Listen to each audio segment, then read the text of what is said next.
When people think of Japan, they often think of sushi, anime, cherry blossoms, or maybe even giant mecha robots. But there's still one fictional creature more iconic than all the rest: Godzilla. Since 1954, the king of monsters rampaged through cities and screens, a towering symbol of power, destruction, and something oddly prehistoric. And that's not by accident. Godzilla's creators took direct inspiration from dinosaurs, particularly the Tyrannosaurus, Stegosaurus, and Iguanodon. But here's the twist: none of those dinosaurs ever lived in Japan. As far as we know, Tyrannosaurus rex never stomped through Japanese forests. Stegosaurus never waved its spiky tail on that soil, and Iguanodon never grazed there. But that doesn't mean Japan lacked dinosaurs. Far from it. In fact, during the Cretaceous period, Japan was home to an incredible array of dinosaurs. Some were terrifying, some were strange. But what made Japan so different? Why did it host such a strange mix of species? To understand that, we have to go back in time and tectonics. Many were animals you would never expect to see living side by side. How's that even possible? After all, modern Japan is a string of islands separated from mainland Asia by over 120 miles of ocean.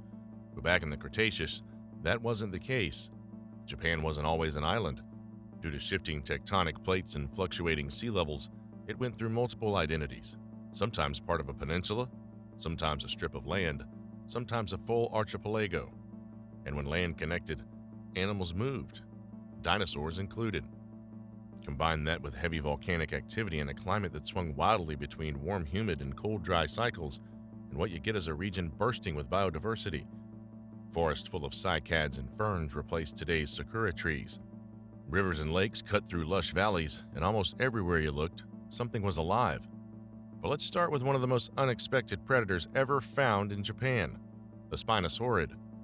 Most of us associate Spinosaurs with Africa, thanks to Spinosaurus itself, or Europe, where Baryonyx was discovered. But two fossilized teeth in Japan confirmed something shocking. The Spinosaur had made it there too. Spinosaurid teeth are incredibly distinct.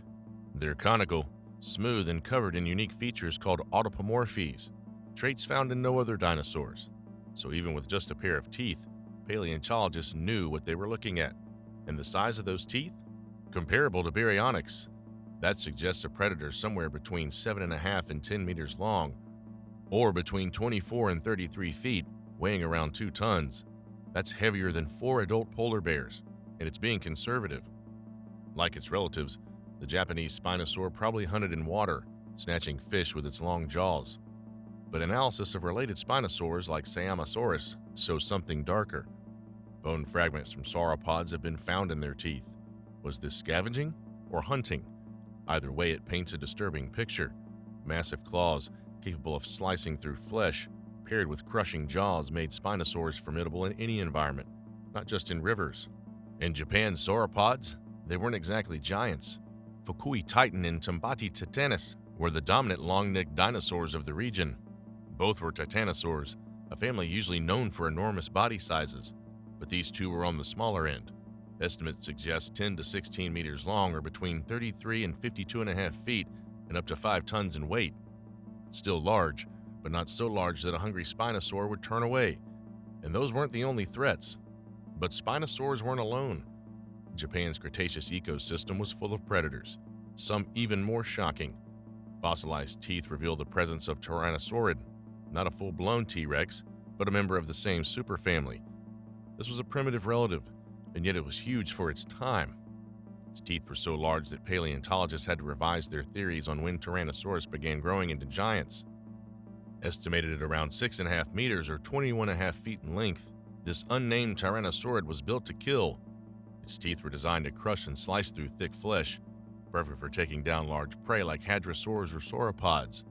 And unlike T-Rex, this predator may have had powerful, functional arms with long claws, giving it more versatility in hunting. Who would win in a fight between this beast and the Spinosaur? That's up for debate, but it would have been a clash of titans. Then came the third monster in this prehistoric trio, Fukui Raptor, a megaraptoran theropod that was fast, light, and armed to the teeth. Literally.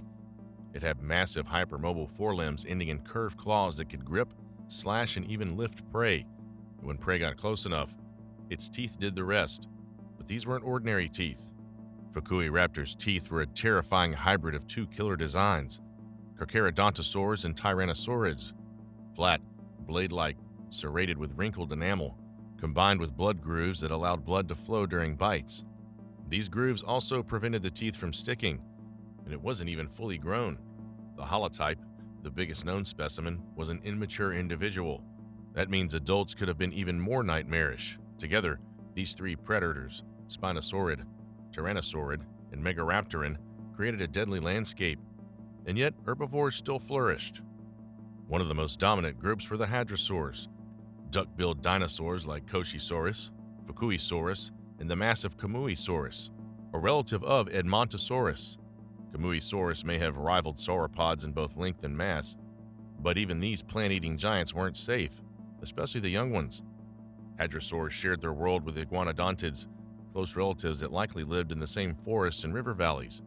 But while size and herding gave some safety, other herbivores chose a different strategy: armor. Japan had its fair share of ankylosaurs, low-slung, heavily armored dinosaurs that may have sported tail clubs and thick bony plating. Though we only have their teeth and footprints, the sheer number of tracks suggests they were widespread. And let's be honest, if you lived in a land with razor-clawed predators and river-stalking carnivores, why wouldn't you want a little armor? And as if that lineup wasn't enough, Japan's Cretaceous period added a few more surprises, some of the weirdest dinosaurs ever. Among the strangest were the Therizinosaurs, long-clawed, feathered herbivores that looked like they stepped out of a sci-fi film. Japan hosted at least three types, though only one, Paralithrozinosaurus, has been formally named. Even the smallest had enormous claws, the longest ever seen in any animal. Some paleontologists think they were used for digging, pulling down plants, or even mating displays. Others argue they were too brittle to slash but strong enough to stab. Either way, not something you want to meet in the woods. Then there was Tyrannomimus, a dinosaur with the body of an ostrich, mimic in the name of a tyrant.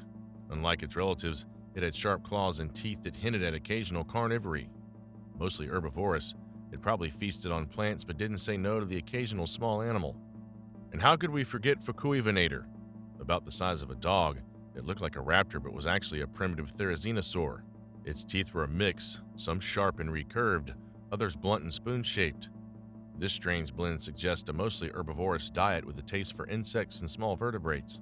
A long neck, sharp claws, and bird-like agility made it a true oddball, peaceful most of the time, but still capable of defending itself. Cretaceous Japan wasn't just a dinosaur paradise, it was a life explosion. From turtles and frogs to bugs, lizards and salamanders, life filled every niche.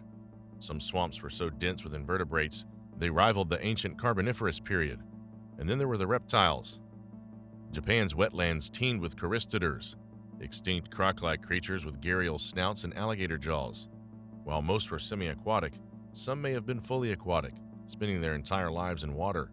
And just to make things even scarier, real crocodilians lived there too. Members of the armored Goniaphilidae family, with crushing bites and thick scoots on their backs and bellies. Ambush predators that lurked at the water's edge, waiting for anything to stray too close. Even the skies weren't safe. Pterosaurs soared above lakes and rivers, diving for fish. Some had strange crests and outward-pointing teeth. Others, like the giant coastal forms, had wingspans over 20 feet. One unnamed pteranodactyl-like species holds the record for the largest pterosaur ever found in Asia, and it wasn't alone. Neoptera, a member of the Asdarchid family, stalked the shorelines on foot, probably hunting small land animals when not snatching fish. And if you think running to the ocean would be safer, think again. For a while, the oceans around Japan were relatively calm. During the early Cretaceous, plesiosaurs, ichthyosaurs, and early sharks were present, but their numbers were low. Why? One of Earth's forgotten extinction events, the Aptian extinction, had already taken its toll. Volcanic eruptions from the Raj Mahal traps in what is now India triggered a marine die-off, leaving Japan's coastal waters eerily quiet. As the late Cretaceous arrived, sea levels rose by over 100 meters or 328 feet. The Pacific Ocean expanded, and new monsters emerged to fill the void. Chief among them were the mosasaurs, apex predators of the Cretaceous seas. In Japan, they weren't just common, they were dominant. The most fearsome was Mosasaurus hobetsuensis, or Etsis, a a massive species that reached up to 12 meters, or 39.5 feet in length. Its powerful jaws were lined with thick serrated teeth capable of tearing through anything: turtles, seabirds, fish, even other mosasaurs. Carcasses of land animals like dinosaurs sometimes drifted out to sea, and Oetsis likely didn't hesitate to feast. But it wasn't the only threat beneath the waves. Tyrannosaurus, a sleeker, mid-sized mosasaur, hunted with speed and stealth.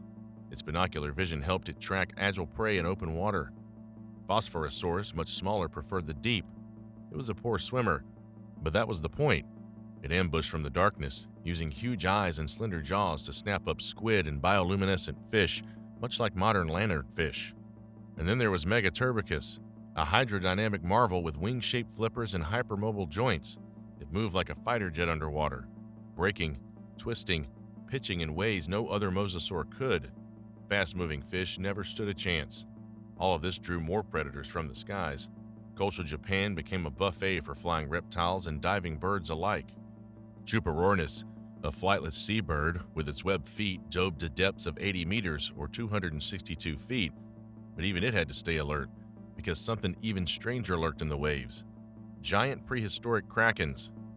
Toward the end of the Cretaceous, Japan's waters were invaded by Hybalithes and Yzatuthus, two enormous cephalopods that rivaled or surpassed modern colossal squids. But unlike today's shy giants of the deep, these monsters hunted in coastal shallows. Their beaks were deadlier. Their bodies were stronger. Their prey? Fish, birds, small reptiles, and possibly even juvenile mosasaurs. With lightning-fast strikes, powerful tentacles, and camouflage abilities, they were nightmares, even for apex predators. And then, just like that, it all ended. The KT extinction event wiped out almost everything: dinosaurs, pterosaurs, marine reptiles, even the krakens. Gone in an instant. Japan, like the rest of the world, was changed forever. But traces remain: fossils hidden in stone, teeth embedded in ancient seabeds. So the next time you see Godzilla, remember, he's more than a monster. He's a prehistoric echo, a symbol of ancient Japan where Spinosaurs stalked rivers, Tyrannosaurs ruled forests, and Mosasaurs ruled the seas. And maybe some things never truly go extinct. Thanks for watching, and until next time, stay curious.